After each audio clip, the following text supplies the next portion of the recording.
राहून सांगते, कौतुक आहे मला माझ्या धर्माचं, माझ्या मातीचं, माझ्या परंपरेचं.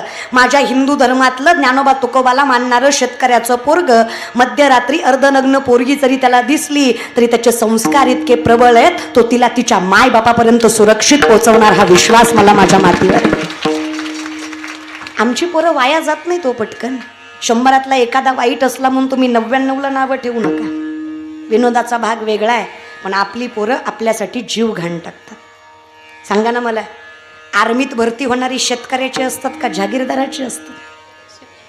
शेतकऱ्याचीच असतात किंवा MPC UPSC करून मोठे अधिकारी होणारे शेतकऱ्याचीच असतात. छोटा मोठा व्यवसाय टाकून का होईना पण आईबापाला सुखात ठेवायचं स्वप्न बघणारी शेतकऱ्याचीच असतात. अहो, स्वतःचं तारुण्यपणाला लावून वारकरी शिक्षण घेऊन व्यासपीठावर उभा टाकणारी सुद्धा शेतकऱ्याचीच असतात. हे कायम लक्षात. जागीरदाराची भजन